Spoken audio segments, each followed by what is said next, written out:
Amém? Vamos ler a palavra de Deus? Um verso bem conhecido para vocês aí.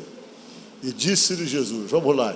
E disse-lhe Jesus: hoje veio a salvação a esta casa, pois também este é filho de Abraão. Amém? Podemos assentar. Quero falar um pouquinho sobre chegar a salvação na casa da gente. Amém? Quero dizer para vocês que é muito bom quando Jesus vai na casa da gente. Amém? Aí muda as coisas, transforma, opera. Porque eu falei para vocês semana passada que a glória de Deus, quando entra na casa de alguém, as mudanças elas são inevitáveis, porque a glória de Deus ela dissipa tudo que é ruim, tudo que é de trevas. A luz de Jesus é suficiente para poder dissipar as trevas. É isso que a Bíblia diz. Amém? E eu quero, nesta noite, contar para vocês uma história de Jesus ir na casa de alguém. Amém? É uma história muito conhecida, por sinal. E eu digo para vocês que é muito importante a saída de Jesus da casa da gente. Por quê? Porque a casa da gente é um lugar tão especial, que, imaginem vocês, a gente passa uma boa parte da nossa vida no lugar onde a gente mora, né? Pelo menos 8 horas é certeza, a gente dorme 8 horas ou até mais, e isso, o momento de descanso acontece na casa da gente, não é verdade? Na casa da gente a gente faz os planos da gente, na casa da gente a gente se projeta para poder atingir determinados objetivos e melhorar como pessoa. A casa da gente, onde estão as pessoas que geram o suporte emocional da gente, o fortalecimento. Quando você está bem, realmente estruturado em casa, você está preparado para qualquer batalha, para qualquer luta, porque a família em si, dentro de uma casa, ela gera esse suporte emocional. A casa da gente é o lugar onde a gente vive, onde a gente termina também a nossa própria vida, e sempre a família da gente vai ser fundamental. Quando você está desprovido de um lugar abençoado, você fragiliza, você enfraquece. E o inimigo da vida da gente, sabendo disso, o alvo principal dele se torna a casa da gente. Porque quando ele atinge você na sua casa, você está entregue, você está derrotado. Por quê? Porque a sua casa funciona como a sua base. A sua base, a sua estrutura. Se você está numa batalha, existe o lugar da inteligência, que é exatamente a base onde se pensa as estratégias da guerra. E esse lugar é o lugar mais protegido dentro de uma batalha. É exatamente o lugar onde está a base do comando, exatamente de uma guerra. Quando esse lugar é atingido, você simplesmente consegue tirar toda a capacidade de reação e da inteligência, exatamente por atingir o lugar onde se pensa, onde se programa para poder fazer as coisas certas. E a nossa casa é assim. Quando o inimigo consegue atingir a nossa casa, ele nos desarma. Ele faz com que percamos exatamente a capacidade de reação. Fragiliza a vida da gente. E ele é especialista em fazer isso. Ele gosta de agir na casa, e uma das coisas que é mais comum ele fazer é gerar na tua casa um ambiente desfavorável, um lugar onde você não se sinta bem. Porque quando você já chega exatamente numa situação em que o estar dentro da sua casa não é mais o seu prazer, o estar em casa não lhe dá mais satisfação, que você chega a uma conclusão que o melhor é estar na rua, melhor é estar na casa de um amigo do que dentro da sua própria casa, isso significa unicamente que o seu lar já foi minado, que a sua casa já foi minada, quando você perde esse prazer. E esses prazeres são tirados por ações malignas e por ataques que vêm e jogam lá uma série de coisas. Primeiro, desentendimento, joga o desentendimento, a contenda. Faz com que as pessoas que vivam debaixo do mesmo teto não consigam se entender e vivam uma situação de briga, de contenda constante, de agressões, de desrespeito. Quando essas coisas vão acontecer dentro de uma casa, fiquem sabendo que essa casa está prestes a se destruir, a se dividir. E quando chega a divisão, aí que ela realmente desmorona, disse Jesus, porque uma casa dividida, disse nosso Senhor Jesus Cristo, que ela não resiste. Ela não resiste. E essa divisão, ela sempre vem por conta dessas ações malignas, que envolve desrespeito, que envolve agressões, que envolve grosserias, que faz com que as pessoas comecem a ter ressentimentos dentro de casa. Como diz a Bíblia, quando a pessoa começa a perceber que os inimigos que ele tem são os da sua própria casa, que fala a Bíblia, o inimigo do homem são os da sua própria casa. Quando nós estamos vivendo essa realidade, o inimigo já exerceu poder, já exerceu domínio. Aí as coisas ruins começam a acontecer, até haver destruição, porque família é uma coisa muito importante para Deus. É muito importante, e se puder atingir a família, você praticamente destrói com a célula de toda uma sociedade. Por isso o inimigo tem as suas ações voltadas para a sua casa e para a sua família. E quando a gente está vivendo uma realidade dessa, sem paz, sem alegria dentro de casa, vivendo uma situação de desentendimento, de agressividade, de grosseria extrema, quando o ambiente familiar se torna um ambiente pesado, que qualquer coisa as pessoas estão agredindo, qualquer coisa as pessoas parecem que vivem dentro da sua própria casa, com os nervos na flor da pele, que tudo é motivo para uma resposta agressiva, tudo é motivo para uma resposta de agressão, tudo é motivo para uma resposta de insatisfação. Tudo soa como provocação, tudo soa como afronta. Quando o ambiente está realmente nessa situação, é necessário Jesus ir até lá, para poder mudar as coisas, mudar a realidade das coisas, mudar exatamente a visão de todos, para que a bênção de Deus possa permanecer. Porque quando Jesus está em um lugar e que a bênção de Deus permanece em uma casa, nessa casa vai haver paz, vai haver entendimento, vai haver compreensão. Não quer dizer que as pessoas não vão se desentender, mas elas vão ter controle sobre isso e vão conseguir realmente administrar bem as suas próprias diferenças. E quando vem essa ação de Deus que gera esse tipo de sabedoria, a bênção de Deus vem junto e as mudanças, as libertações acontecem, porque Jesus está ali para poder provocar essa libertação, essa mudança e essa transformação. Então é muito importante Jesus ir à casa de alguém.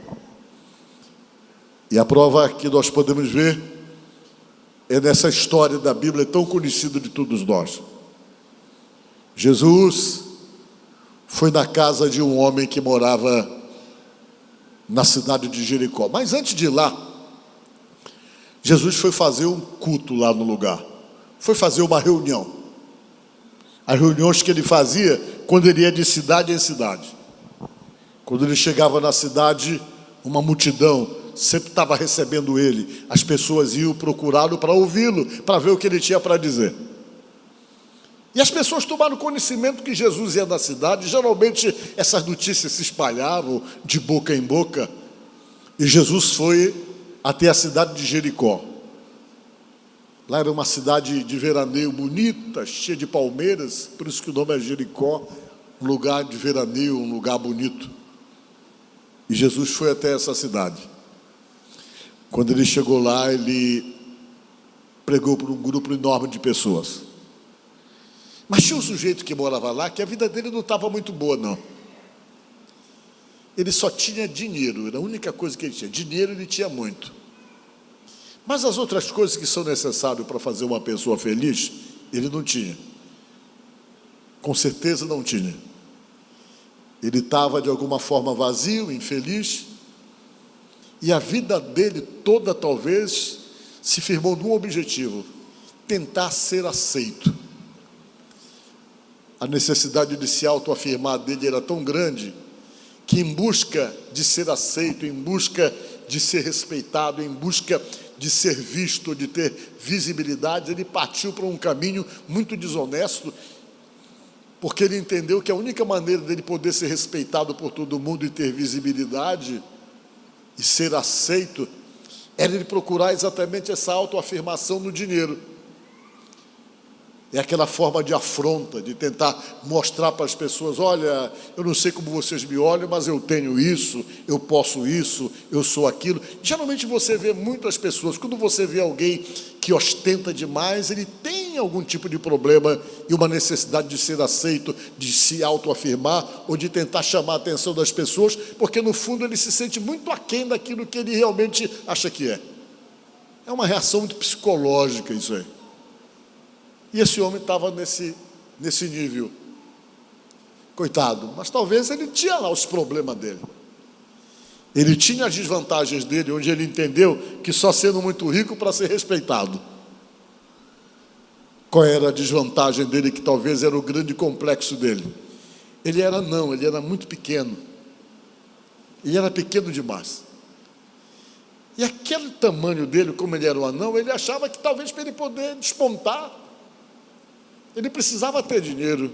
E não importava como é que ele ia arranjar esse dinheiro, mas ele tinha que arranjar esse dinheiro para que todo mundo soubesse que ele era um cara cheio da grana, que se não respeitasse ele pelo tamanho dele, ia respeitar pelas coisas que ele tinha. E o que ele fez? Ele fez uma escolha. Ele escolheu um emprego, um trabalho, que era um trabalho que dava muito dinheiro, mas, no entanto, dava muita rejeição. É aquela coisa, você trabalha, esse trabalho aqui é um trabalho que você pode ter, mas que todo mundo vai olhar para você com suspeita, todo mundo vai olhar para você com rejeição, porque o trabalho não era digno diante da visão das pessoas que moravam no lugar. E o trabalho que ele conseguiu arranjar, e a profissão que dava muito dinheiro na época, era ser funcionário público. Imagine você, funcionário público. E o sujeito, quando era funcionário público nessa época, ele recebia um rótulo. As pessoas não chamavam ele de funcionário público, chamavam ele de publicano. Todas as pessoas que trabalhavam para o governo eram chamados de publicanos. E gerava uma rejeição no meio da sociedade, no meio do povo judeu religioso. Esse tipo de pessoa era tão isolada, tão rejeitada, que se ele fez alguma coisa para poder ser aceito, ele deu um tiro no pé. Por quê? Porque ele ficou rico, mas ficou sozinho, ficou isolado. Só tinha dinheiro, mas não tinha amizade, não tinha respeito de ninguém. As pessoas desprezavam ele totalmente no lugar onde ele vivia. Ele era um sujeito totalmente rejeitado, por conta da profissão. E essa profissão de funcionário público, ela era uma profissão rejeitada, porque as pessoas que trabalhavam como funcionário público, eles eram considerados assim o traidor da pátria.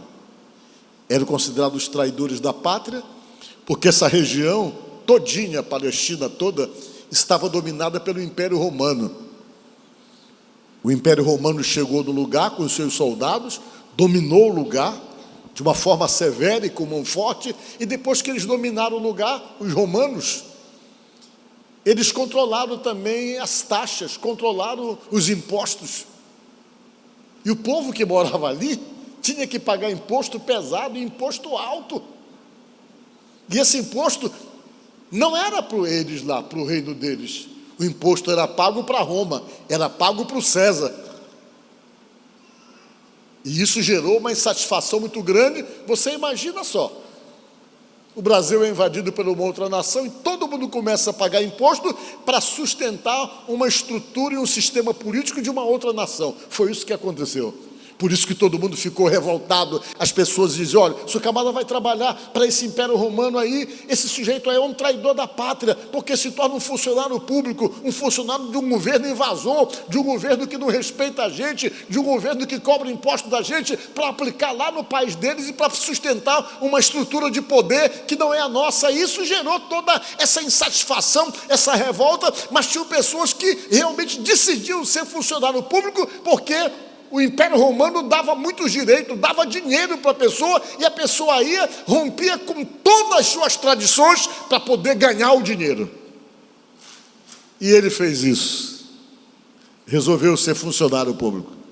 E olha, não era fácil, era preciso ser corajoso, sabe por quê?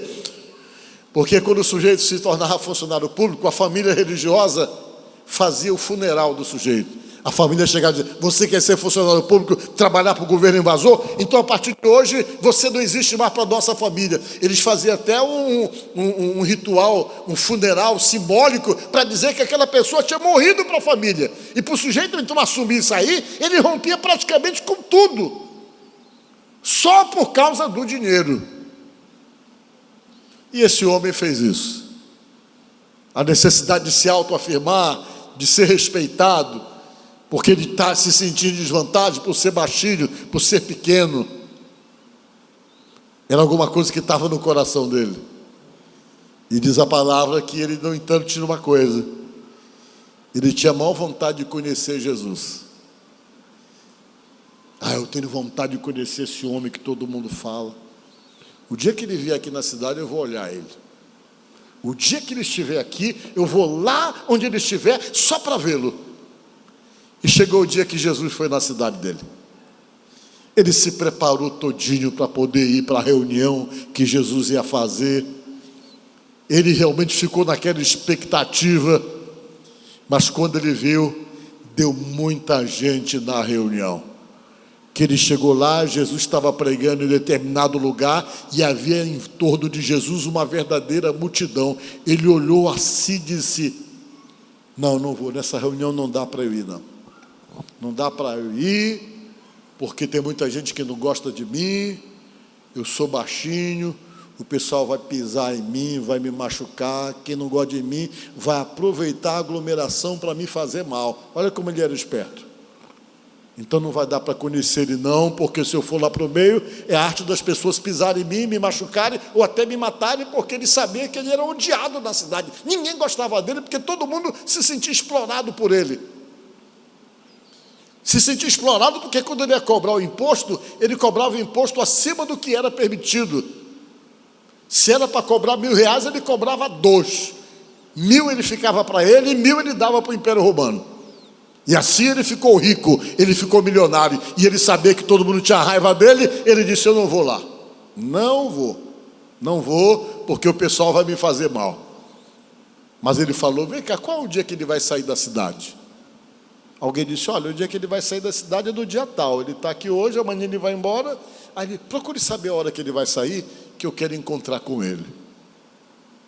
Eu quero ver ele, eu não quero nem conversar com ele, só quero olhar ele, ver como ele é. Essa é a minha curiosidade.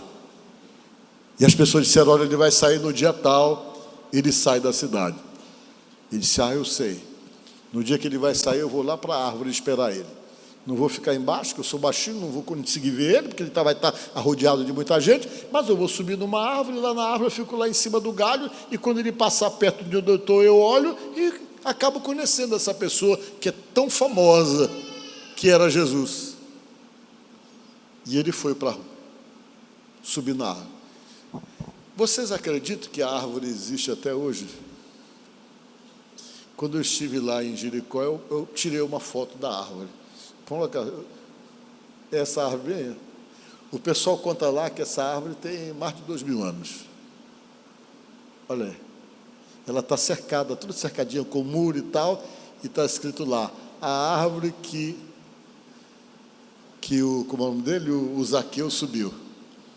O pessoal preservava. Fica bem na entrada da cidade. Quando você passa, está lá a árvore. Antigamente ficava bem fora na saída, o pessoal conta lá, os guias contam, né? E ela está lá, é uma árvore que dura muito tempo, é um sicômoro. Ele dura anos, com a maioria das árvores que tem lá. Para vocês terem uma ideia, a tamareira demora 80 anos para poder dar fruto, e tem muita tamareira lá. Demora 80 anos para dar fruto, para vocês terem uma ideia. É uma árvore que demora muito tempo. E eles dizem que essa árvore é do tempo de Jesus. Aí o que aconteceu? Ele foi, subiu na árvore e ficou lá no galho, sentadinho, todo arrumadinho. Eu acho que ele tinha muito empregado, ele tinha dinheiro, o pessoal deu uma força para ele e colocou ele lá sentadinho no galho. Ele ficou lá olhando, vendo a hora que Jesus ia passar do lugar. Eu acho que ele ficou lá esperando. Não demorou muito, Jesus sai da cidade com aquela multidão, um monte de gente com Jesus. Jesus não andava sozinho, ele andava com 12 discípulos e andava com mais 70 codiscípulos. Só aí já faz 82. Juntando as mulheres que eram Maria Madalena, que andava com ele, uma turma, que se acredita que era uma turma de gente muito grande que acompanhava ele para onde ele ia, era um grupo considerável. E lá vem Jesus, a Bíblia conta que eles andavam cantando, quando eles andavam, esse pessoal andava cantando. Jesus desceu lá, veio pela rua lá que dava dessa árvore aí, só que Jesus sabe de todas as coisas, diga glória a Deus. Jesus sabia que precisa ir na casa desse camarada, Jesus sabia quem ele era, Jesus sabia das fragilidades dele, Jesus não julgava ele pelo que ele tinha feito, Jesus sabia que ele era um homem sofrido, a necessidade de se autoafirmar era grande dele, ele só queria ser aceito, talvez ele se sentia de desvantagem por ser anão, ele achava que ele nunca ia ascender em nada pelo fato de ser anão, ele tinha uma dificuldade diante dos outros. Jesus compreendia tudo sobre ele, como ele compreende tudo sobre você. Às vezes você tem uma deformidade, às vezes as pessoas olham para você, percebem que você é de um determinado jeito, é muito armado, é muito agressivo. Jesus sabe por que você é assim. Sabe o que transformou você uma pessoa armada, uma pessoa toda espinhosa, uma pessoa toda asperosa? Tudo isso tem motivo, essas coisas acontecem na vida da gente e nós somos deformados, às vezes são mecanismos de defesa, são situações que nós vivemos, que nós criamos certas defesas e às vezes torna-se difícil trabalhar com a gente e ninguém entende, ninguém compreende às vezes, mas Jesus compreende, diga glória a Deus. E quando ele compreende, ele não olha você só com os seus defeitos, ele olha você e consegue detectar o que causou os seus defeitos. E a intenção dele sempre é o quê? Cuidar de você, demonstrar amor. Você imagine, um camarada desse nunca tinha percebido o amor de ninguém, nunca tinha percebido o interesse de ninguém por ele. Ele só era desprezado, só era olhado de maneira negativa, todo mundo chamava ele de ladrão. E o nome dele era Zaqueu. Esse nome chamado Zaqueu significa puro. Esse é o significado do nome, puro, para vocês verem como a família dele, o pai dele e a mãe dele deu um nome para ele que não condizia com ele mais. Esse nome não tinha nada a ver com ele mais, quando ele ficou adulto. E ninguém conseguia olhar ele dessa forma. Os judeus que moravam na cidade de Jericó jamais chamariam ele pelo nome, só chamavam ele de ladrão. Ladrão, ladrão, ladrão. Porque ele roubava muito todo mundo. Mas Jesus sabia o que levou ele a essas atitudes extremas, de se proteger, de se defender, de se autoafirmar. Jesus foi, passou no lugar. Ele está lá na árvore parado, olhando para baixo, quando Jesus passa. Quando Jesus passou debaixo da árvore dele, eu acho que ele estava com o coração acelerado. Expectativa, curiosidade. Jesus para, debaixo da árvore que ele está. Jesus parou, todo mundo parou. E quando Jesus parou debaixo da árvore, que Jesus olha para cima, está ele sentado lá. Sabe o que Jesus falou? Disse assim: Zaqueu, desce depressa aí dessa árvore, que hoje eu vou dormir lá na tua casa. Aquilo foi um susto para ele. Primeiro, que Jesus sabia o nome dele, diga glória a Deus. Segundo, que Jesus chamou ele pelo nome, que talvez era uma das coisas que ninguém fazia mais, era chamar ele pelo nome, porque o nome dele destoava da pessoa que ele era. Chamar um sujeito de puro, quando ele era ladrão, que ele explorava todo mundo, era difícil chamar por esse nome. Mas Jesus foi lá e chamou ele pelo nome, diga glória a Deus. Ô puro, desce daí puro, porque hoje eu vou lá na tua casa. Isso deu uma polêmica. A Bíblia diz que ele desceu todo alegre, ele desceu contente. A Bíblia diz que ele desceu da árvore e gostou, disse: eita, ele me conhece, rapaz. Eu doido para conhecer ele já me conhecia, sabe até meu nome. Aí ele desceu, Jesus falou: vamos voltar com lá na tua casa. Jesus foi lá só para buscar ele, diga glória a Deus. Às vezes tu está nas tuas crises, tu está realmente nas tuas situações de desespero, às vezes tu está realmente reclamando muito, chateado com a vida, murmurando tanto, Jesus vai lá só para te buscar, para dizer, calma, vai passar, deixa eu cuidar de você, deixa eu estruturar a tua vida, deixa eu melhorar as coisas para você. Às vezes Jesus quer te tirar do desespero, às vezes Ele tem que ir atrás de ti. Quantas vezes Ele vai atrás de você? Quantas vezes as coisas mudam, as situações mudam, porque Ele vem realmente e cria uma situação para fazer com que a tua vida melhore em algum sentido. Você que está aqui, às vezes, quantas vezes se apegou nele, está triste, machucado, ferido, Ele pega, vai e começa a cuidar de você. Ele foi lá e disse, desce aí, porque eu vou para a tua casa hoje lá, vou dormir lá hoje. Isso deu um problema, o pessoal da igreja ficou invocado. O pessoal da igreja não gostou. O que, rapaz? Quer dizer que Jesus vinha aqui buscar esse camarada para ir lá para a casa dele? Jesus tem noção de quem é esse camarada? Esse cara é o maior ladrão que a gente tem na cidade, é o cara que mais rouba todo mundo aqui. E Jesus vai agora na casa dele, vai entrar na casa desse publicano, cara que ninguém suporta aqui na cidade, ninguém gosta desse camarada aqui. Aí começou o zum. Esse Jesus não é de Deus, não é sério. Porque se ele fosse sério, ele jamais ia para a casa desse cara aí. Se ele fosse gente boa, fosse de Deus mesmo, ele sabia que esse camarada é enrolado, que ele é o maior ladrão que nós temos aqui, que ele rouba todo mundo. Mas Jesus não estava nem aí. O pessoal da religião ficou passado com aquela história de Jesus ir para a casa do sujeito lá. Mas Jesus foi, porque Jesus não estava atrás de santinho, não estava atrás de perfeitinho, ele estava atrás de quem precisava de ajuda. Ele foi lá na casa dele.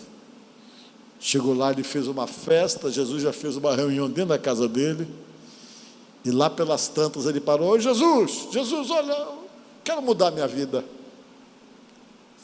Quero parar de ser o que eu sou, Jesus, não dá dando mais não. Estou precisando mudar o rumo das coisas. Estou precisando ter uma vida diferente. Eu não estou aguentando mais viver assim. Eu só tenho dinheiro. Não tenho respeito de ninguém, não tenho amizade, não tenho nada. Só dinheiro que eu ganhei muito, mas eu quero mudar a minha vida. E para provar que eu quero mudar a minha vida, a partir de hoje eu vou devolver tudo que eu roubei de todo mundo aí. Eu não vou só devolver o que eu roubei, mas eu vou fazer o seguinte, eu vou devolver 4 vezes mais. Se eu roubei 10 contos de alguém, eu vou devolver 40. Eu quero me acertar, eu quero me limpar, quero começar a andar diferente. Quero começar a viver uma vida diferente, uma vida transformada. Quando ele falou isso, Jesus parou e disse assim, hoje veio salvação para essa casa. A bênção chegou nessa casa. A bênção chegou na vida desse cidadão. Porque ele também é filho de Abraão. Ele é um servo de Deus. Só estava com a vida desregulada, com a vida desajustada.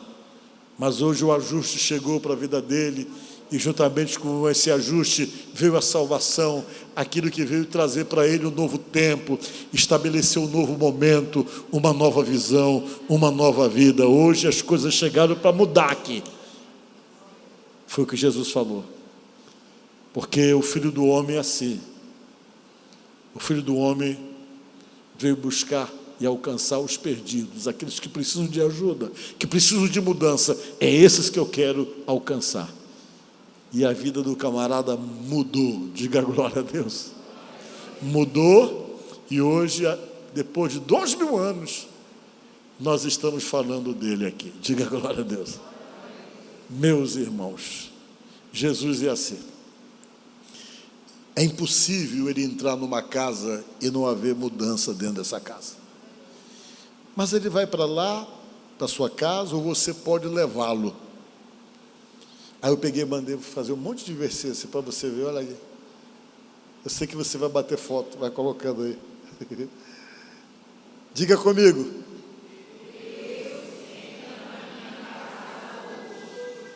Diga mais forte para ele entrar. Vamos ver outro.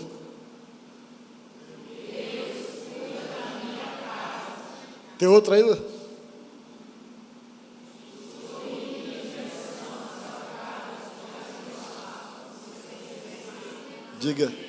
Diga sim, eu aceito, Jesus.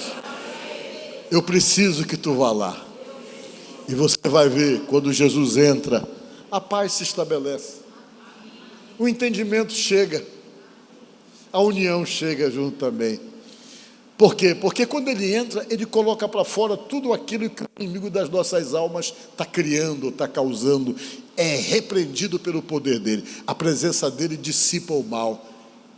Ele é a luz do mundo. E quando ele entra, qualquer situação de trevas cai por terra. Por quê? Porque a presença de Jesus dissipa as trevas. Diga glória a Deus. Então que nesta noite você aprenda essa passagem e peça para Jesus ir para a sua casa. Peça para ele entrar na sua casa. Porque se ele realmente ir até lá, tenha certeza que todos os desajustes que existem lá vão se ajustar pelo poder da bênção de nosso Senhor Jesus. E que essa bênção chegue da minha casa, na sua casa, nas nossas casas. E que Jesus esteja lá para abençoar e para melhorar as coisas. Amém? Que Deus te abençoe.